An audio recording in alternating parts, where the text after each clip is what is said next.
अरे विधायक जी तो सांसद जी के झुनझुना है, वो जैसा बजेंगे वैसा ही बजेगा। पार्लियामेंट में इस पर डिस्कशन हो गया और हमारे सांसद ने एक शब्द पार्लियामेंट में नहीं बोला। लोग कह रहे हैं कि आखिर बेगूसराय के सांसद कर क्या रहे हैं, क्योंकि अगर उन्होंने कुछ किया नहीं तो जो भी पुराने चीज़ है उनको तो भी बचा ले। भोला बाबू या जो रहे हों यहाँ एमएलए, उनका क्या योगदान है बेगूसराय में एक संस्था खोलने में? किसने एक संस्था खोला है? तो अगर पार्लियामेंट में ये पास हो रहा था कि इसका फंड शिफ्टिंग कर दिया जाए, इसको शिफ्ट कर दिया जाए कर्नाटका, तो हमारे सांसद क्या कर रहे थे? सांसद को, जिस विधायक को विरासत की जानकारी नहीं है, वो कौन सी वजह है यहाँ की विरासत? बेगूसराय में, वहीं कुशमहोत में हजारों एकड़ जमीन agriculture, Ramkumari Ayodhya agriculture college के लिए सरकार को दी गई। आज तक मक्का अनुसंधान केंद्र के साथ साथ एग्रीकल्चर कॉलेज भी खोल सकता था। ये उनको माफ़ी मांगनी चाहिए और कि उन्होंने अपना काम सही से नहीं किया, उनको इस्तीफा दे देना चाहिए सांसद पद से। धरती डॉक्टर श्री कृष्ण सिंह की कर्मभूमि रही है, ये दिनकर जैसे क्रांतिकारी कवि की धरती रही है।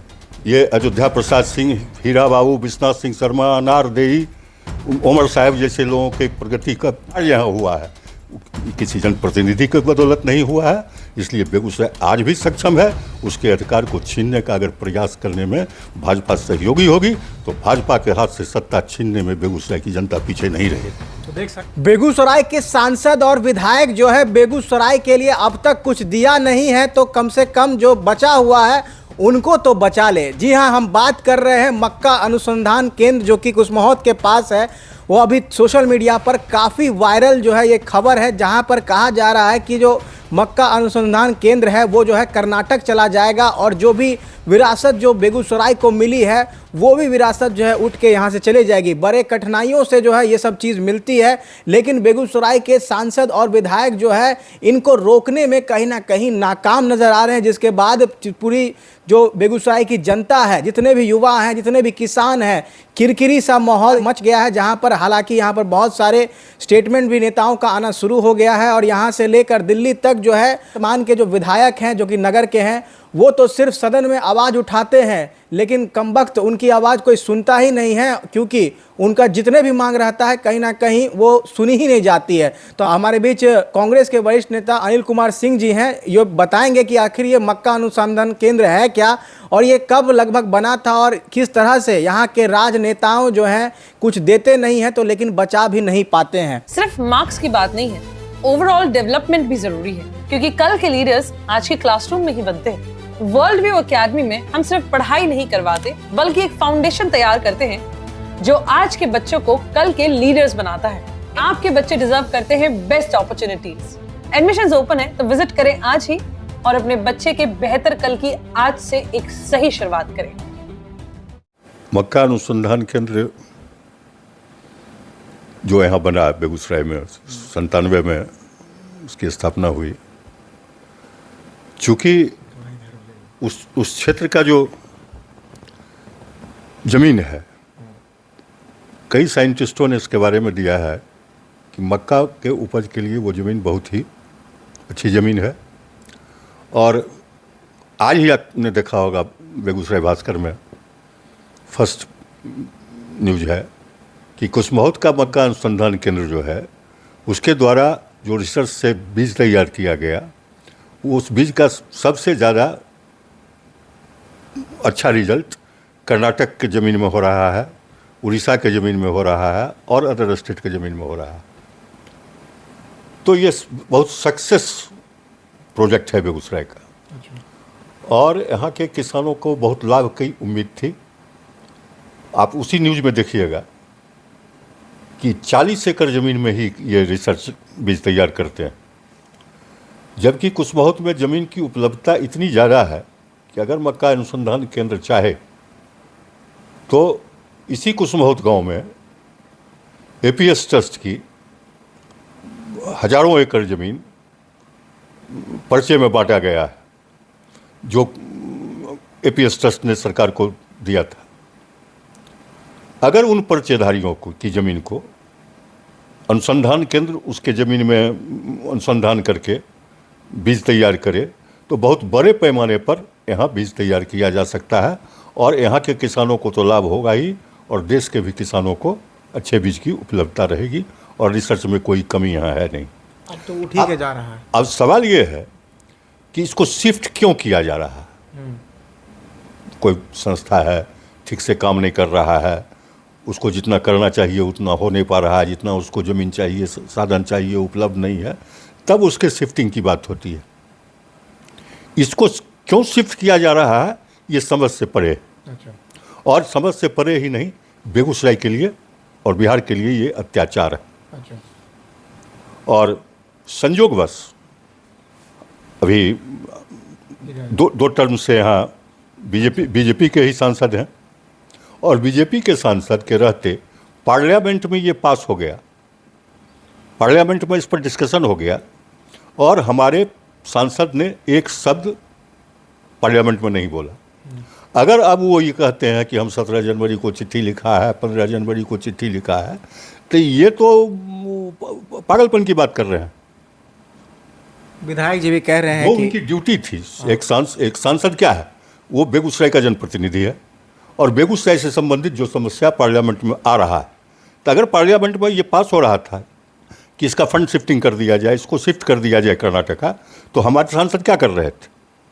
और ऐसे लोगों को तो चाहिए कि ऐसे सांसद को कम से कम इस साल भर के सत्र का जो मिलता है पैसा, मेहनताना टीए टाइप से जो लेते हैं, वो सरकार को रोक देना चाहिए कि ऐसे लोगों को जनप्रतिनिधि होने का कोई अधिकार नहीं। जो हमारी समस्याओं पर जहाँ कि हम कोई नहीं बोल सकते हैं, सिर्फ हमारा सांसद ही बोल सकता है।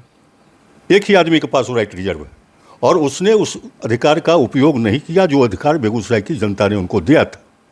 इसलिए उनको माफ़ी मांगनी चाहिए, और कि उन्होंने अपना काम सही से नहीं किया, उनको इस्तीफा दे देना चाहिए सांसद पद से। दूसरी बात कि शिफ्टिंग, हमने आपको बताया कि शिफ्टिंग जो है वो किसी परिस्थिति में किया गया, इसकी पूरी जानकारी सांसद महोदय को देनी चाहिए।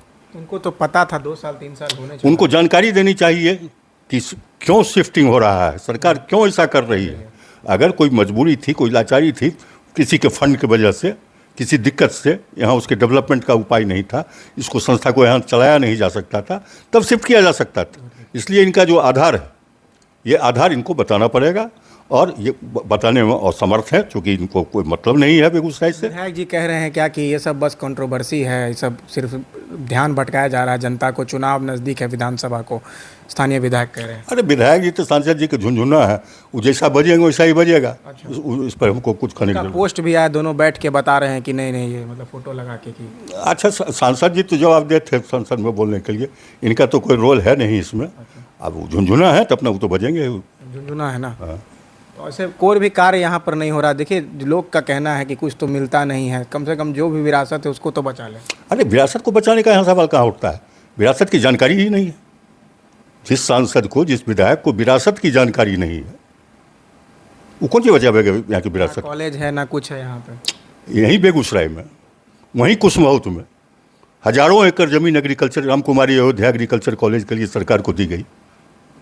आज तक कानून अनुसंधान केंद्र के साथ साथ तो एग्रीकल्चर कॉलेज भी खोल सकता था ना, ज़मीन की दिक्कत थी, कोई चीज़ की दिक्कत नहीं है, लेकिन विरासत की जानकारी नहीं है विधायक, किसी को जानकारी, और ना जानकारी ये लोग लेना चाहते हैं। अच्छा।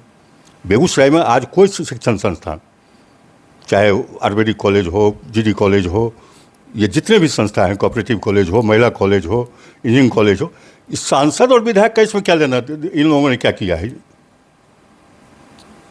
भोला बाबू या जो रहे हों यहाँ एमएलए, उनका क्या योगदान है बेगूसराय में एक संस्था खोलने में। किसने एक संस्था खोला है, बेगूसराय के विकास से इन लोगों को मतलब नहीं। हाँ, जितना ज़्यादा फंड आवेगा उसमें मान लीजिए जी हाँ फंड बहुत आता है, रिफाइनरी है, फर्टिलाइजर है, तो उसमें ठेकेदारी कमीशन इसमें लोग लगे रहते हैं, इसी में लोग लगे रहते हैं। उनको ये क्या मतलब है कि यहाँ कोई नया संस्था आवे, कितना फंड का संस्था किस संस्था को आ रहा है उस पर नज़र रहती है, उसका बंडर बांट करने में अपना लगे रहते हैं, अपना कमीशन बनाते रहते हैं। और जो लोग उसमें लाभान्वित होता है वो मोटरसाइकिल लेके, कार लेके विधायक सांसद के पीछे काफिले में चलता है। तो सब क्या होगा सर आगे, ऐसा अगर यही रवैया रहा तो, अगर यहाँ पर दरकिनार किया जाएगा हर योजनाओं को लेकर, हर चीज़ों को लेकर, तो क्या होगा। बेगूसराय की धरती डॉक्टर श्रीकृष्ण सिंह की कर्मभूमि रही है, ये दिनकर जैसे क्रांतिकारी कवि की धरती रही है। ये अयोध्या प्रसाद सिंह, हीरा बाबू, विश्वनाथ सिंह शर्मा, अनार देई, उमर साहब जैसे लोगों के प्रगति का हुआ है, किसी जनप्रतिनिधि की बदौलत नहीं हुआ है। इसलिए बेगूसराय आज भी सक्षम है। उसके अधिकार को छीनने का अगर प्रयास करने में भाजपा सहयोगी होगी तो भाजपा के हाथ से सत्ता छीनने में बेगूसराय की जनता पीछे नहीं रहे। तो देख सकते हैं हमारे बीच कद्दावर नेता जो थे पूर्व में, और यहाँ पर देख सकते हैं कि अनिल कुमार सिंह ने बताया है किस तरह से जो बेगूसराय की विरासत से अगर छेड़छाड़ किया जाएगा तो यहाँ पर बेगूसराय की जनता जवाब देने में आगे रहेगी। तो देख सकते हैं क्या था पूरा कुछ मामला, और किस तरह से जो है ये जो मक्का अनुसंधान की जो यहाँ से जो है ट्रांसफ़र की बात की गई है उसको लेकर क्या कुछ प्रतिक्रिया आप नीचे ज़रूर कमेंट करें। और आपने सुना कि किस तरह से जो है यहाँ पर किनका कितना योगदान है, ये तो आने वाले समय में जो है आपको भी पता चल गया होगा कि किनका कितना योगदान है। तो बने रहे हमारे चैनल के साथ। इसका नाम FOB न्यूज़। इसी के साथ मैं कुमार सानू, नमस्कार।